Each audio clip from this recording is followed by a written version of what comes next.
kami semakin tergerak untuk lebih maju melangkah secara dewasa rohani kami.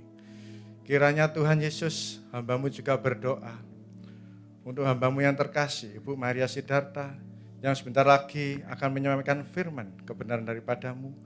Kiranya Tuhan, Engkau yang mengurapi hamba-Mu, Ibu Maria Sidarta, sehingga firman yang diucapkan itu adalah yang daripada-Mu, yang menguatkan kami semua, yang memberikan berkat kekuatan secara rohani kami. Kami satukan hati ini Tuhan, kami haus rindu firman-Mu. Hanya di dalam nama Tuhan Yesus Kristus, kita yang siap mendengar firman Tuhan. Kami ucapkan sama-sama, haleluya. Amin. Silakan duduk kembali. Silakan Bu Maria. Thank you. Terima kasih Pak Robi.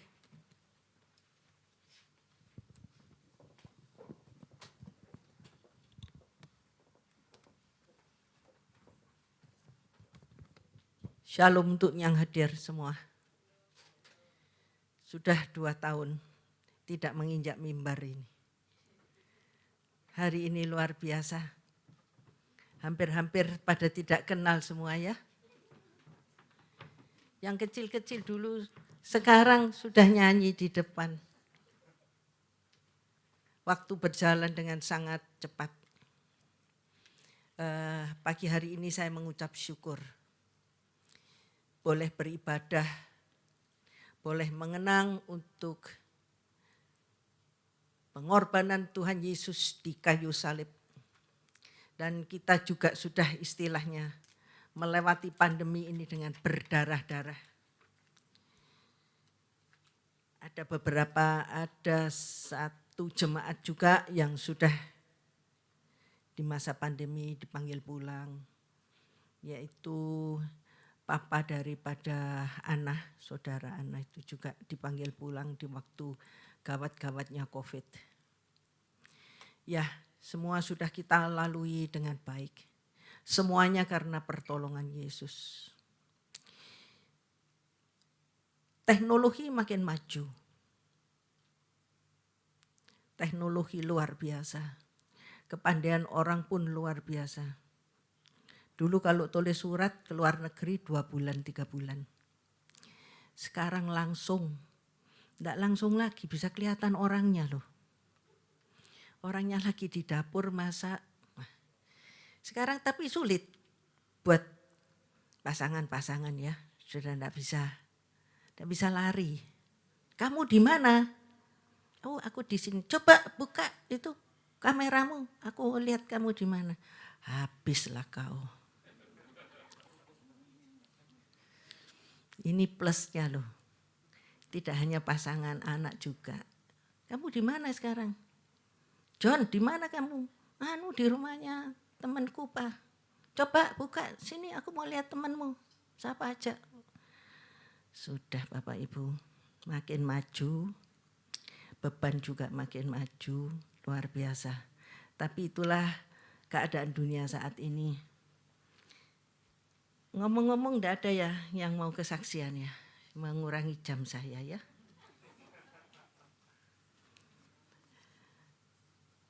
Ya, enggak ada. Kalau enggak ada ya saya tak teruskan ya.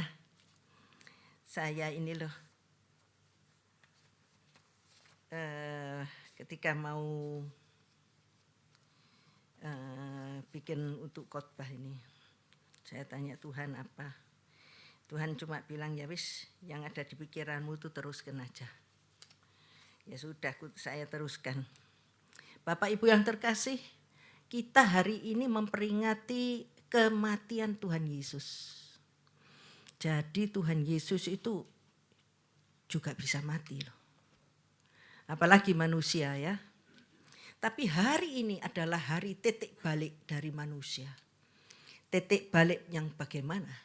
Titik balik kita kembali kepada kerajaan surga. Yang dahulu kita kalau mau ketemu Tuhan harus lewat imam-imam. Kan begitu ya ceritanya. Tetapi sekarang ini kita bisa langsung. Jadi hari ini adalah hari titik balik kita kembali kepada fitrahnya yang semula. Saya harapkan hari ini juga ada titik balik dari keadaan Bapak yang Bapak Ibu sekalian yang ada di bawah boleh titik balik kembali kepada keadaan yang sebelumnya. Kalau di masa pandemi ini banyak yang terpuruk, ini hari kita minta titik balik untuk kembali ke asalnya. Kalau di pandemi ini Bapak Ibu kehilangan keuangan, kehilangan bisnis berapa banyak. Hari ini mari kita minta sama Tuhan menjadi titik balik kita kepada keadaan semula. Bahkan Tuhan akan lebihkan. Kalau dulu Bapak Ibu punya 100 juta, biar hari ini menjadi titik balik dari Bapak Ibu sekalian. Tidak hanya 100 juta. 1 M jadi 10 kali lipat. Ada amin? Ya, kenapa saya bilang titik balik? Ya bagaimana kita yang dahulu punya segalanya, punya kuasa, tiba-tiba dilengser kita. Turun, tak punya apa-apa, tak punya kuasa apa-apa, tidak punya hak atas kerajaan surga. Tetapi oleh Yesus yang hari ini kita peringati, kita dikembalikan pada titik yang semula, bisa menerima warisan kerajaan surga, bisa menyebut Tuhan Allah kita sebagai Bapa. Kita bisa berdoa di mana-mana. Tuhan ada di mana-mana, katanya begitu ya. Tuhan ada di dalam diri kita. Bagaimana Bapak Ibu? Apakah ini bukan satu anugerah yang Tuhan berikan, yang selama ini kita sia-siakan? Oleh karena itu, perjamuan kudus Tuhan katakan lakukan ini sebagai peringatan akan daku. Karena Tuhan sudah tahu kita bakal meremehkan dan bakal lupa atas pengorbanannya di kayu salib. Ketika perjamuan Tuhan katakan lakukan ini sebagai peringatan akan daku. Ingat tolo kamu kalau aku ini sudah menebus engkau di kayu salib. 2 event kekristenan yang sangat penting dalam kurun waktu setahun, yaitu Natal dan Paskah. Natal kelahiran, Paskah adalah kematian. Di mana Natal sangat dieluk-elukan sebagai satu waktu yang gembira karena kelahiran kita. Kalau ada anak yang lahir kan ya seneng kan ya, sama halnya ini. Tetapi kalau kematian, wah susah. Demikian juga Paskah dan Natal, satunya gembira dan satunya sedih karena membawa kematian. Perlu diketahui bahwa nubuatan Allah, janji-janji yang ada di Alkitab itu tidak pernah gagal. Untuk diketahui dan dipegang satu prinsip, rencana Tuhan tidak ada yang gagal. Adapun yang tertulis di Alkitab dan juga rencana atas kita satu persatu. Bapak Ibu sekalian saat ini hadir di sini, itu semua juga sudah rancangan dari Tuhan, sudah rencana. Semuanya itu ada direncanakan. Dari awal mula Allah mempunyai plan A dan plan B. Plan A tidak jadi karena yang namanya Adam berbuat dosa, dijalankan plan B. Plan B-nya adalah Yesus yang lahir ke dunia. Jadi kita hidup pun sesuai dengan rencana Allah. Yeremia 29 ayat yang ke-11. Tuhan mengetahui segala rancangan atas kita. Kenapa dia tahu? Karena dia yang merencanakan. Yeremia 29 ayat yang ke-11 itu ya. Dibaca juga sendiri nanti di rumah dicatat. Jadi hidup kita pun adalah rencana Allah. Bahwa sampai ini hari saya ketemu Melford lagi, ketemu Budiono Gani lagi, itu semua rencana Tuhan. Tadi tiba-tiba saya di bel mau dijemput, itu pun rencana Tuhan. Karena setiap hari saya berdoa agar apa yang saya jumpai dalam hidup ini adalah rencana Allah. Perlu diketahui rencana Allah selalu baik adanya, tidak ada yang tidak baik. karena dia sudah menyerahkan anaknya yang tunggal untuk diberikan kepada kita, menebus dosa kita. Jadi rancangan Tuhan tidak ada yang tidak baik. Kalau ada yang tidak baik dalam hidup kita, itu lantaran dosa kita sendiri yang menyeret kita pada satu keadaan yang tidak baik. Kalau Anda mencuri, ya jatuhnya di sel. Terus dikatakan rencana Tuhan, tidak. Rencana Tuhan tidak ada yang demikian. Kalau stroke, bilang Tuhan, tidak. Makanmu bagaimana hari-harimu? Tidak kau jaga. Akibat stroke, nyalahkan Tuhan. Jadi semua Bapak Ibu, investasi yang bodong juga. Karena engkau serakah daripada kerja pagi sampai malam, ini dapat iming-iming upah yang besar. Nah, Tuhan sudah katakan, tidak bekerja, tak usah makan ya. Ingat selalu ya, maka investasi-investasi di hari-hari mendatang akan lebih banyak lagi dan iming-imingnya lebih menggiurkan. Kalau hari ini kena investasi bodong, dimakan berapa M, jangan nyalahkan Tuhan. Itu karena Anda sendiri serakah. Ya. Jadi tidak ada hal yang tidak baik datang dari Tuhan. Tuhan itu selamanya baik dan akan terus baik. Dia korbankan anaknya tunggal yang cuma satu. Tapi Tuhan mengatakan, pencobaanku berikan padamu tidak melebihi kekuatanmu. Banyak hal terjadi dalam hidup kita. Di mana Tuhan sayang sama kita, diberikan pencobaan itu ya. Tidak ada hujan angin, tidak ada angin loh. Aku kok tiba-tiba begini. Tuhan mau menaikkan Anda ke level berikutnya. Berdirilah kokoh, berdirilah kuat. Tetapi kalau Anda dimakan uangnya 10 M karena investasi bodong dengan iming-iming yang luar biasa, itu bukan salah Tuhan, salah Anda sendiri. Jadi harus dibedakan ya Bapak Ibu. Apa yang terjadi dalam kehidupan Bapak Ibu sekalian. Contoh kayak Ayub, diizinkan Tuhan untuk terjadi. Ayub habis semuanya. Nanti bisa dibaca di rumah. Hartanya habis, keluarganya habis. Tapi Ayub tetap berpegang pada Tuhan. Dan Tuhan kembalikan semuanya, berlipat-lipat ganda. Ya, itu adalah sedikit ilustrasi dari saya. Sekarang saya mau cerita. Setan tuh bencinya sama manusia itu luar biasa. Kita ini hari-hari diuber-uber sama setan. Dikejar-kejar, makanya jangan kasih peluang untuk setan bisa masuk dalam hidup kita. Untuk setan itu bisa masuk di dalam kehidupan kita. Karena dulu setan itu juga adalah ciptaan dari Tuhan sebagai malaikat yang melakukan kesalahan. Kesalahannya hanya sepele, ingin jadi seperti Tuhan. Dan dilempar keluar, jatuh ke bumi, tidak dikembalikan lagi. Diciptakanlah manusia, dan Tuhan ini sayangnya sama manusia luar biasa. Diciptakan, berbuat salah, masih ditolong. Ya otomatis setan ini ya gentayangan dan cari mangsanya terus. Dibuat serupa, hampir serupa dengan Tuhan.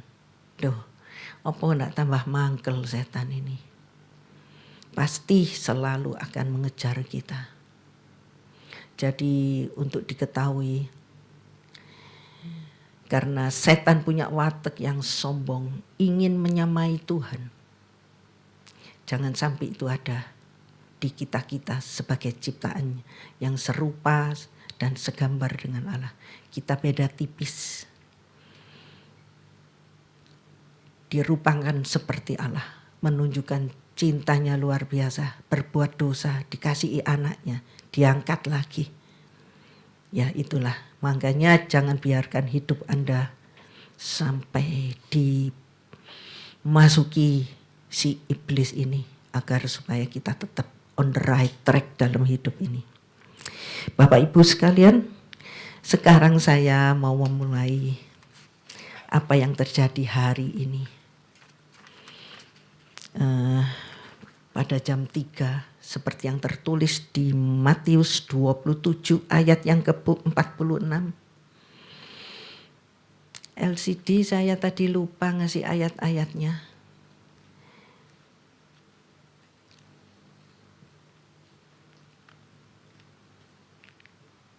Di sini dimulainya Jumat Agung.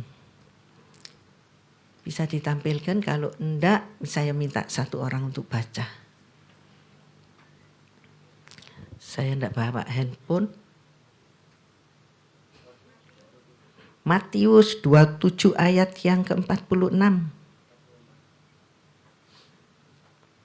Ketika pada tuh.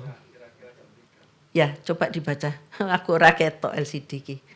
Kira-kira jam 3 berserulah Yesus dengan suara nyaring. Eli, Eli lama sabachthani. Artinya, Allahku, Allahku, mengapa engkau meninggalkan aku? Eli, Eli lama sabachthani. Allahku, Allahku, mengapa engkau meninggalkan aku? Ini adalah puncak penderitaan Yesus sebagai manusia.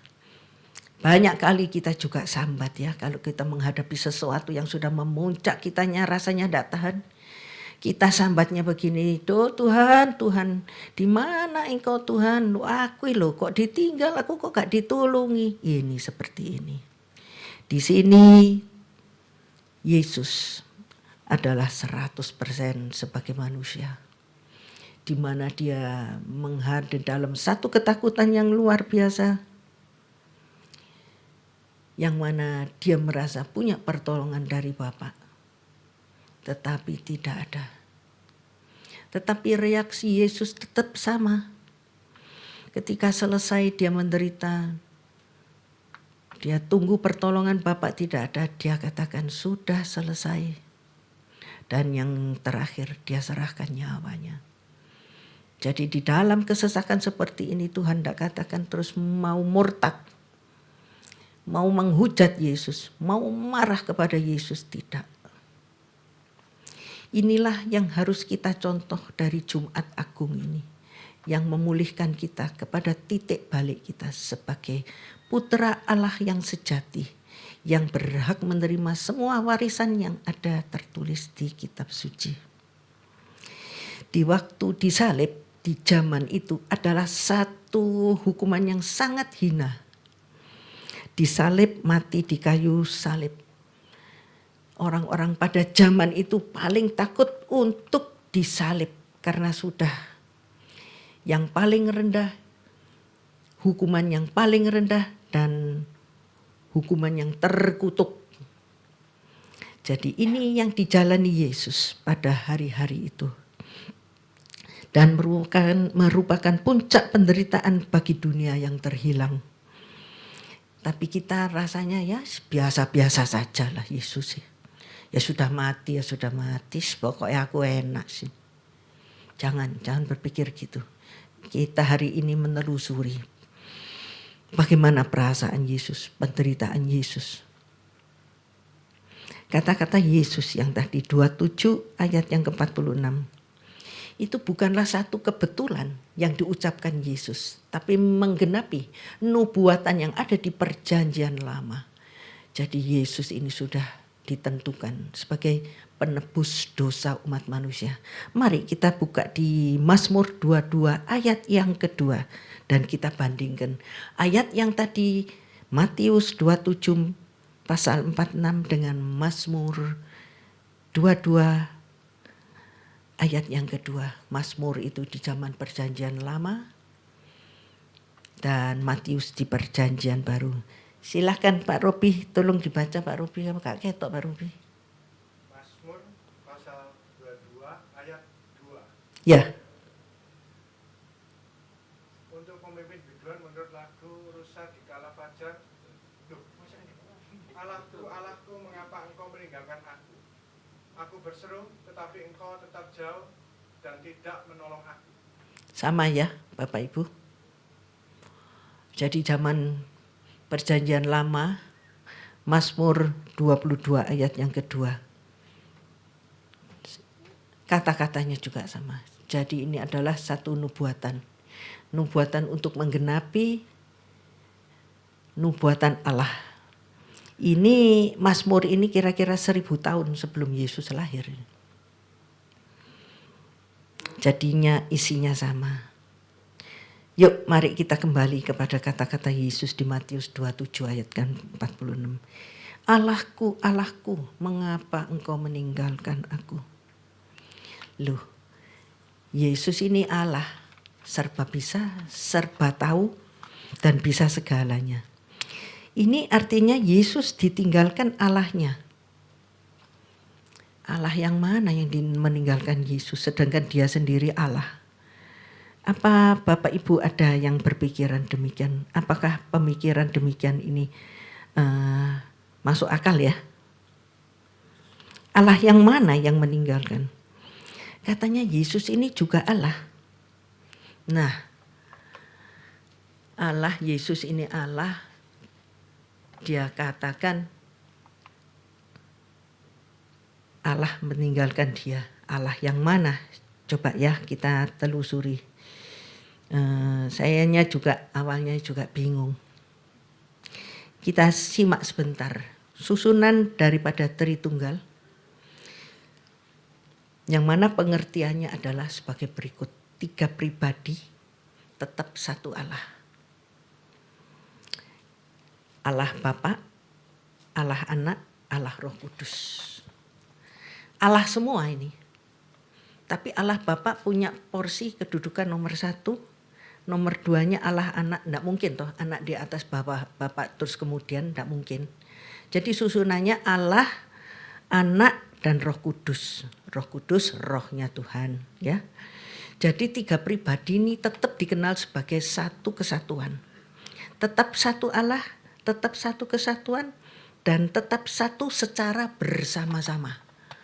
Nah, kalau Yesus sebagai Allah yang bersama-sama itu mengatakan, Eli, Eli lama sabatani, Allahku, Allahku, mengapa engkau meninggalkan aku? Allah yang mana ini? Bapak Ibu sekalian, Allah Bapa, Allah Anak, Allah Roh Kudus. Allah Anak turun ke dunia, dijadikan manusia dengan nama Yesus. Dengan nama Yesus, tapi di sini unsurnya Allah tetap ada.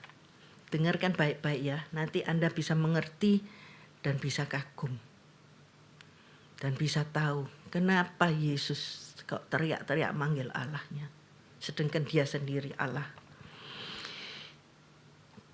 Allah Anak turun menjadi manusia dengan nama Yesus, tetap ada unsur Allah. Jadi di dalam Yesus ini, ketika anak Allah menjelma dilahirkan ke dunia, dia punya unsur kealahan dan kemanusiaan. Ini kealahan dan kemanusiaan ini berjalan bersama-sama. Jadi Allah Bapa meninggalkan Yesus yang adalah Allah dan manusia. Allah Anak meninggalkan Yesus sebagai manusia tanpa Allah. Saya ulangi lagi ya. Allah Bapa meninggalkan Yesus yang adalah Allah dan manusia. Allah Anak meninggalkan Yesus sebagai manusia tanpa Allah. Kalau ini benar, kalau gitu yang mati di kayu salib ini manusia 100%. Anak Allah meninggalkan Yesus sebagai manusia tanpa Allah. Berarti yang disalib ini manusia 100%. Kalau manusia 100% tidak mungkin.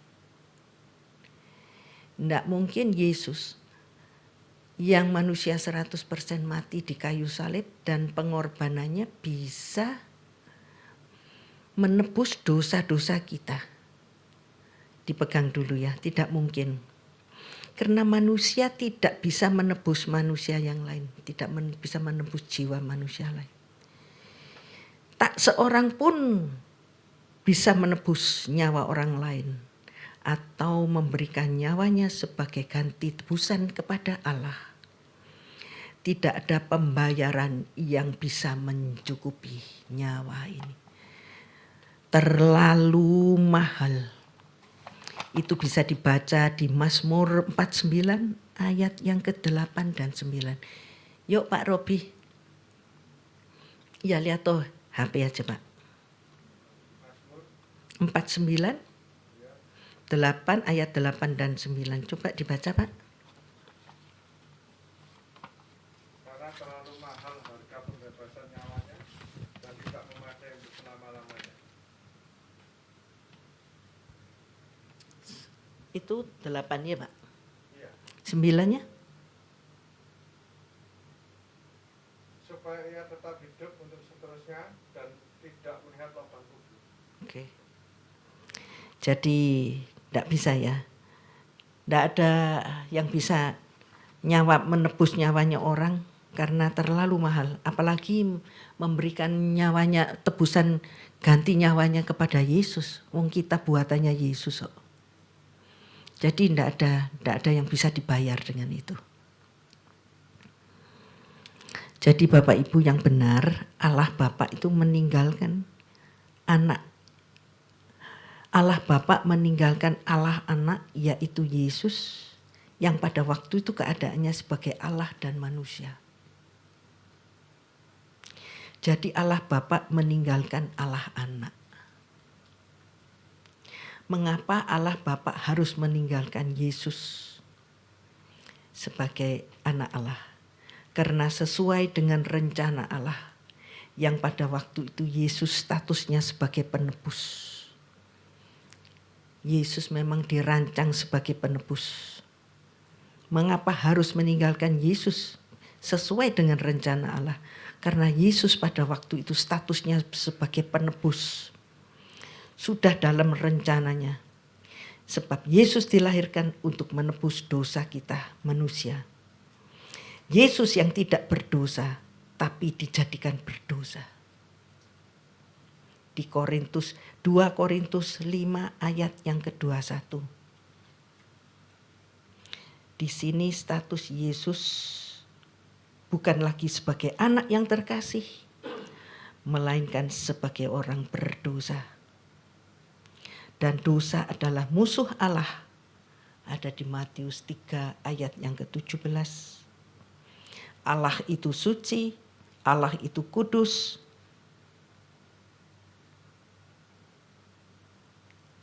Dan dosa adalah musuh Allah. Yesus memikul hukuman dosa ini sebagai Allah dan anak.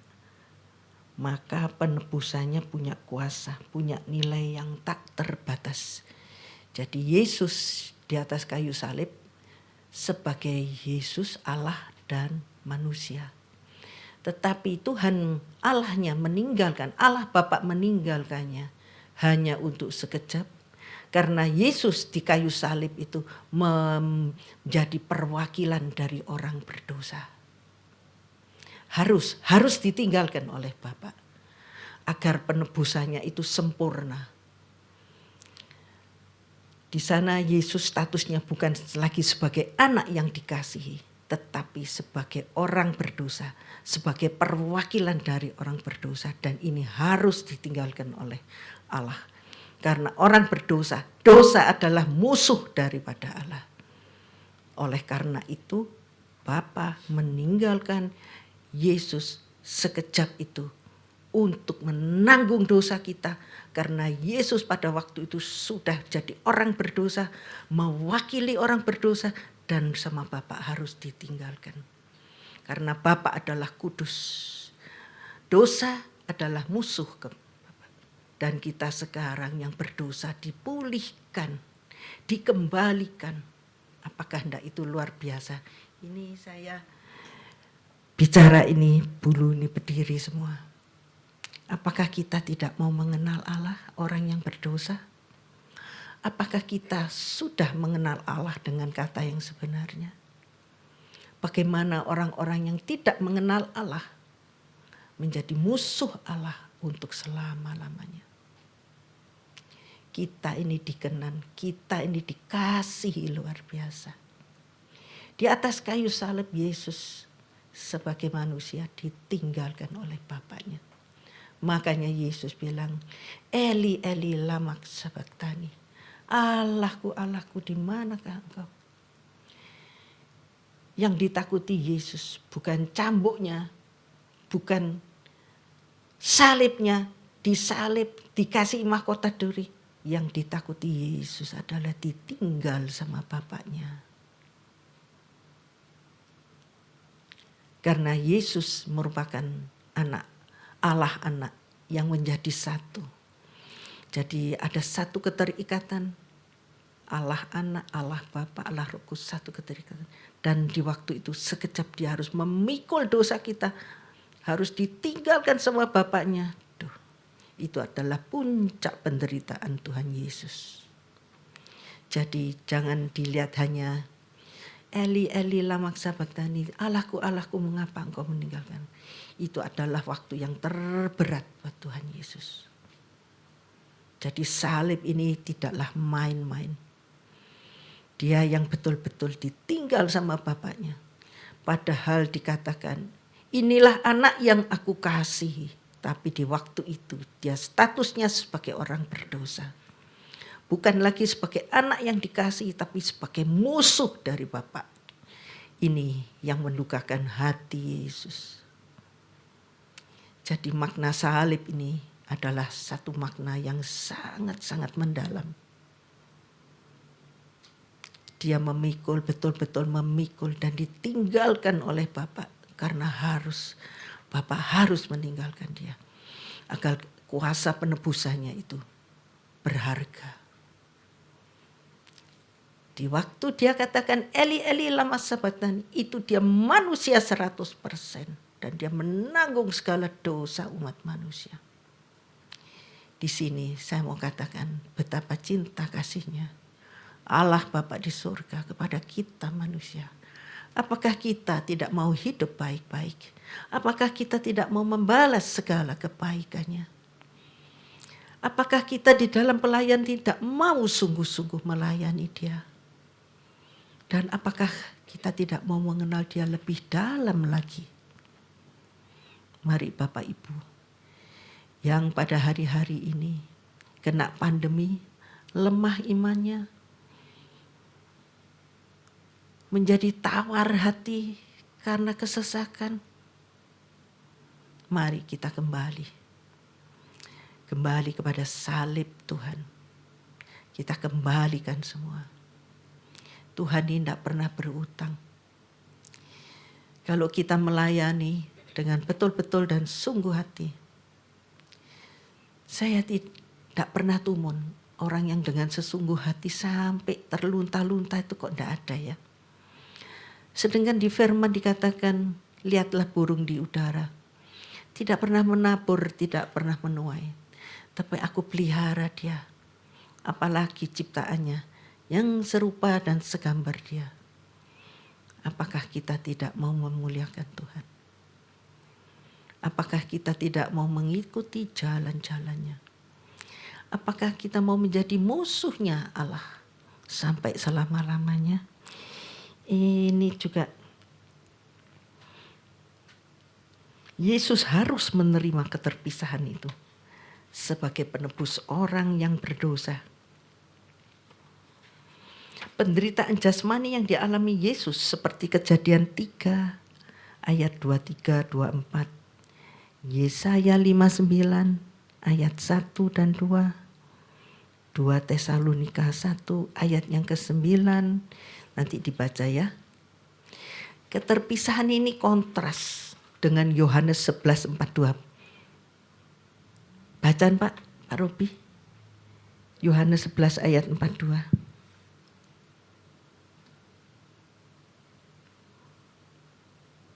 Yohanes pasal 11 ayat 42. Aku tahu bahwa engkau selalu mendengarkan aku, tetapi oleh karena orang banyak yang berdiri di sini mengelilingi aku Aku mengatakannya supaya mereka percaya bahwa Engkaulah yang telah mengutus aku. Oke, Pak. Coba di Yohanes 8:29.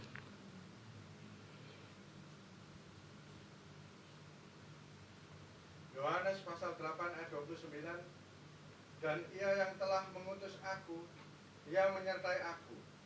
Ia tidak membiarkan aku sendiri, sebab aku senantiasa berbuat apa yang berkenan kepadanya. Jadi keadaan Yesus di waktu itu kontras dengan keadaan ini. Tapi Bapak harus meninggalkan dia. Supaya penebusannya itu sempurna. Dan di waktu itu dia sebagai manusia 100%. Jadi ketakutan seperti anak kecil sudah menghadapi bahaya, sudah menghadapi penderitaan. Anak kecil ini nyari bapaknya, anak-anak ini nyari bapaknya. Siapa lagi yang dicari kalau tidak bapaknya? Demikianlah keadaan Yesus. Ini adalah bagian yang terberat yang dialami Yesus. Melebihi pencambukan, penyalipan. Mengapa penderitaan ini yang paling hebat bagi Yesus? Karena penderitaan rohani itu lebih berat dari penderitaan jasmani. Karena Yesus itu selalu dekat dengan Bapaknya, selalu dekat dengan Allah. Menjadi satu kesatuan yang tidak terpisahkan. Dan puncaknya Yesus ditinggal. Di puncak penderitaan, di puncak ketakutannya, ditinggal oleh Bapaknya. Inilah yang dirasakan oleh Yesus. Penderitaan yang paling hebat. Seperti di Getsemani. Dia sampai berpeluh darah karena takut. Karena dia tahu semua apa yang harus dia jalani. Luar biasa Bapak Ibu kalau saya mengingat ini. Tadi saya nulis-nulis ini bisa keluar air mata saya. Baru tahu saya bahwa penderitaan Yesus, di mana Yesus berteriak-teriak. Ya kalau dipikir dia Allah sendiri, dia bisa segala. Kok bisa ditinggalkan Bapaknya? Keterpisahan ini artinya tidak punya hubungan dengan Allah. Seperti kita yang berdosa, tidak punya hubungan sama Allah. Dipisahkan dari Allah. Tetapi oleh Yesus kita diperdamaikan. Kita diperdamaikan. Dan mau tidak mau adalah baik kalau kita kembali kepada Bapa. Ketika kita sudah diperdamaikan. Dan kita kembali kepada Bapa dan percaya kepada Bapa. Roma 5 ayat 1 Pak Robi.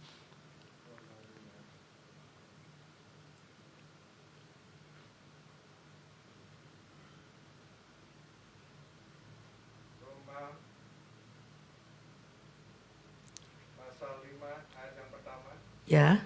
Sebab itu kita yang dibenarkan karena iman, kita hidup dalam damai sejahtera dengan Allah oleh karena Tuhan kita Yesus Kristus. Dia yang memperdamaikan kita dengan Allah sehingga kita sekarang ada di sini. Bisa doa sama Tuhan sak waktu-waktu, sak wayah-wayah. Dalam kesesakan kita boleh teriak-teriak, panggil-panggil. Inilah hasil daripada salib yang kita peringati pada hari ini. Kita sudah diperdamaikan. Mari kita datang kepada Allah. Pertanyaan satu, sudahkah kita berdamai dengan Allah? Kalau kita belum berdamai dengan Allah, kita menjadi musuh Allah.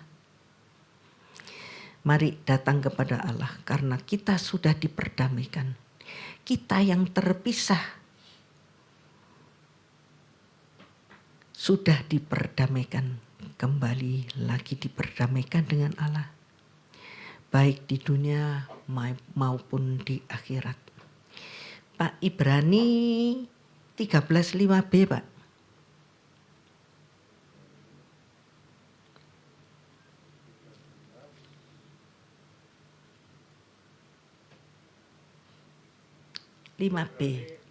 Ibrani pasal 13 B. Karena Allah telah berfirman, aku sekali-kali tidak akan membiarkan engkau dan aku sekali-kali tidak akan meninggalkan engkau. Itulah janji Allah untuk kita sebagai hasil dari perdamaian yang dilakukan oleh Yesus di kayu salib. Allah tidak akan meninggalkan kita. Tinggal kita berdamai dengan Allah, menikmati kita punya hubungan yang baik dengan Allah, dan kita tidak menjadi musuh Allah. Karena kita sudah diperdamaikan baik di dunia maupun di akhirat. Apa enggak luar biasa Bapak Ibu? Ya, sampai di sini khotbah saya hari ini, dan semoga khotbah hari ini menjadikan kita lebih dekat dengan Allah dan kita punya gambaran yang jelas tentang Jumat Agung. Tentang pukul 3 sore di mana Yesus berseru, Allahku, Allahku, mengapa engkau meninggalkan aku? Kita manusia sewaktu-waktu dalam kesesakan yang sangat sesak, kita suka juga bilang, Tuhan, Tuhan, mengapa engkau meninggalkan aku? Tapi itu karena ulah kita sendiri. Tetapi ini bukan ulahnya orang lain, Yesus yang nanggung. Itu perbedaannya. Silahkan musik untuk kembali. Arek-arek musik bisa lali bisa. 2 tahun tidak dilatih. Aku sudah ngomong saya sudah sampai di akhir khotbah, saya duduk aja. Ya Bapak Ibu,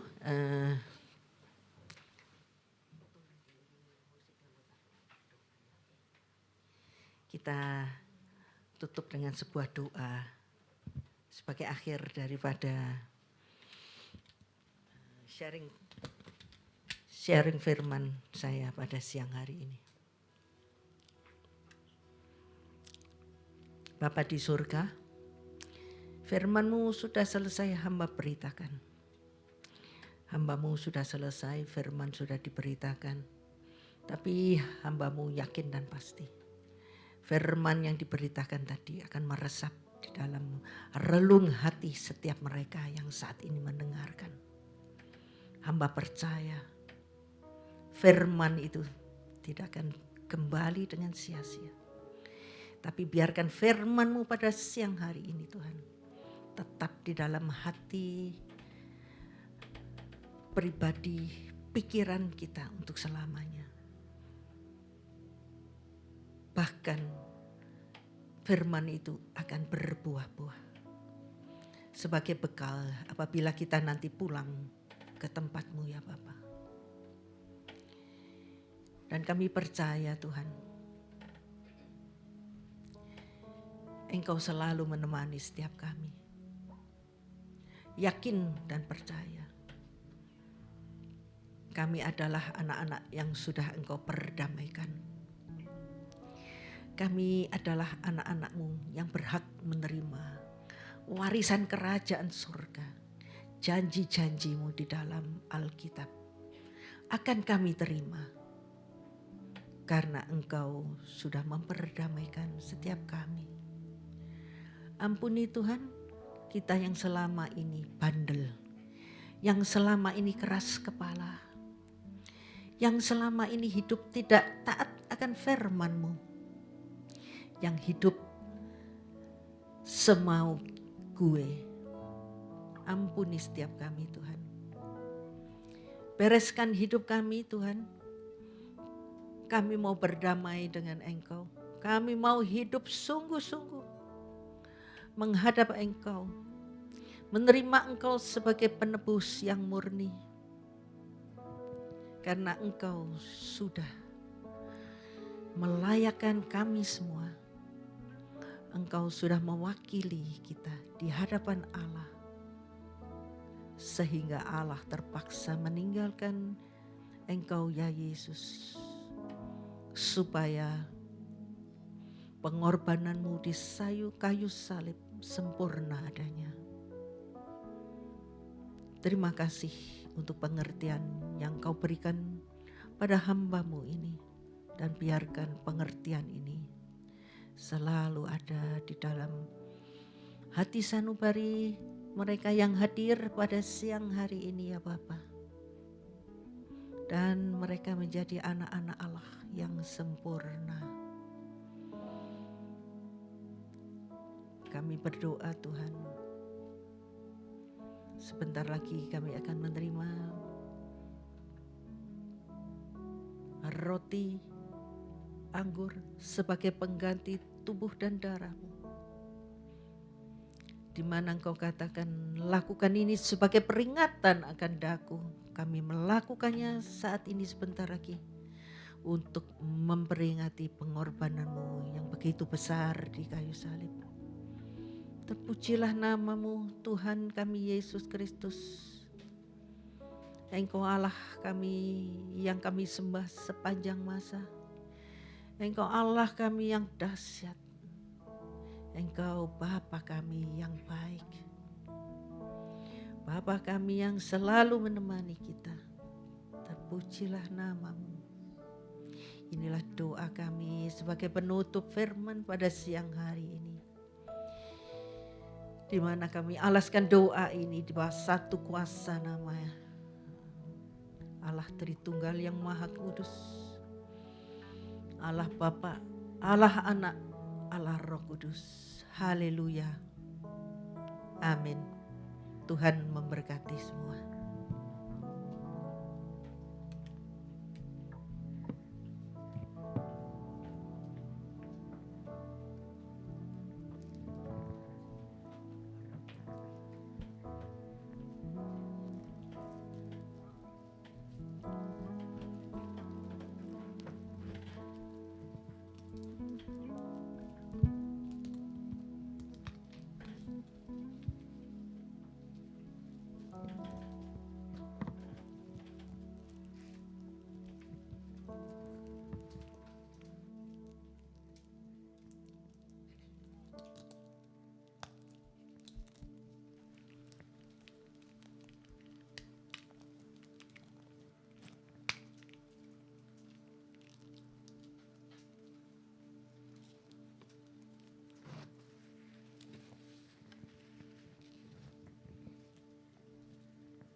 Baik, kita persiapkan hati kita, baik untuk jemaat yang ada di Zoom maupun yang ada di tempat ini ya.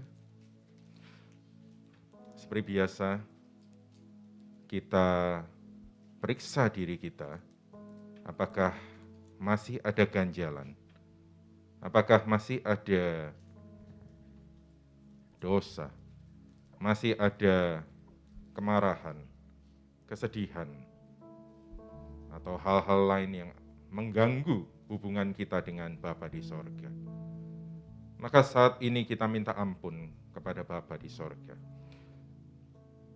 atas segala kekerasan hati kita, atas segala hal yang membuat kita tidak bisa mengampuni orang lain, bahkan juga kepada diri kita sendiri.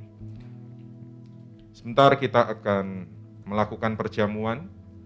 Kita ingat bahwa Bapa di sorga melalui Tuhan Yesus bersedia mati, bersedia mencurahkan darahnya dengan penderitaan yang luar biasa. Maka segala perlakuan buruk yang ada di dunia ini, kita tahu tidak akan bisa menyamai dengan apa yang telah dialami oleh Tuhan sendiri.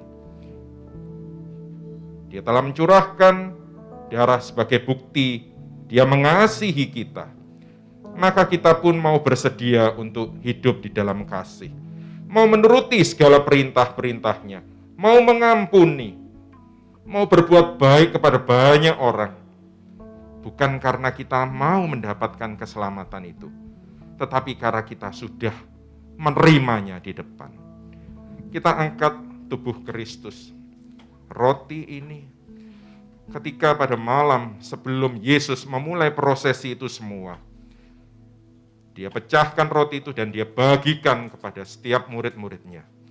Sambil katakan, ini loh tubuhku yang dipecahkan, yang diberikan bagi dunia.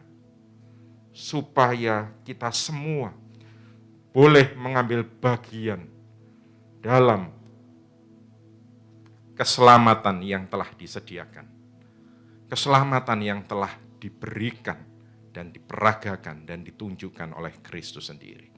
Di dalam nama Tuhan Yesus, kita makan tubuh Kristus ini.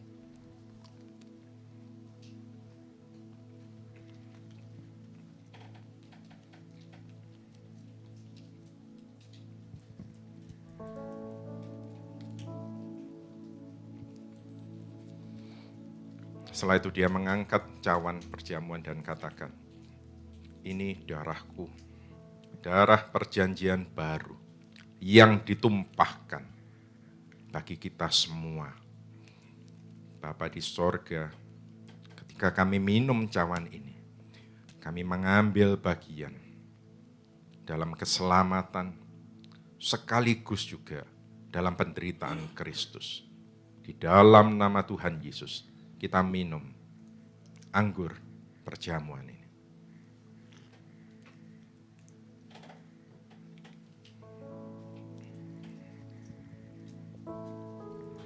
Setelah kita menerima tubuh dan darah Kristus, kita mendapat bagian di dalam keselamatan Kristus.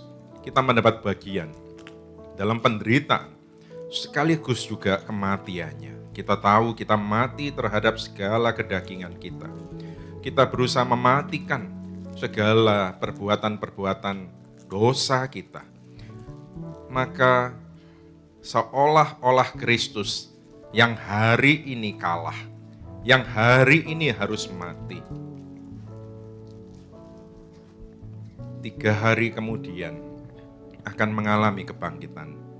Biar itu juga terjadi pada setiap dari kita yang bersedia pada hari ini untuk mati bersama dengan Kristus, mematikan segala kemarahan, mematikan segala perbuatan-perbuatan dosa, akan menerima juga kebangkitan pada waktunya, menerima kemuliaan yang kekal, kesembuhan, terobosan-terobosan, dan kebangkitan dalam setiap aspek hidup di dalam nama Tuhan Yesus. Terima kasih ya Bapa, terima kasih Tuhan Yesus, terima kasih Roh Kudus. Dan kita semua yang percaya kita katakan amin. Silakan untuk pengumuman.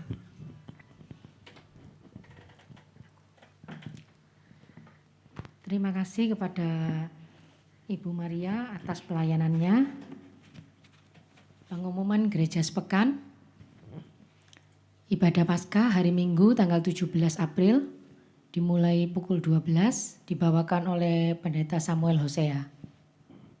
Ibadah doa malam hari Rabu tanggal 20 April jam 19.30 dibawakan oleh Pastor Gegian Brenigan.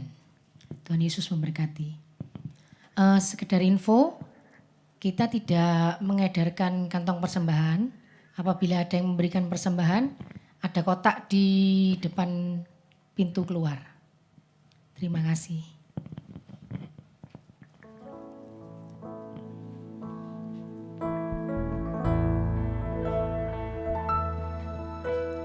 Kasih yang sempurna telah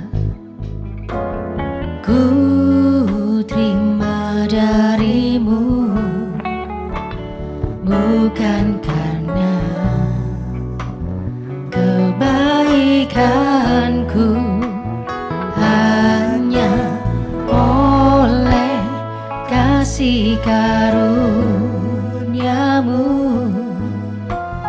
Kau pulihkan aku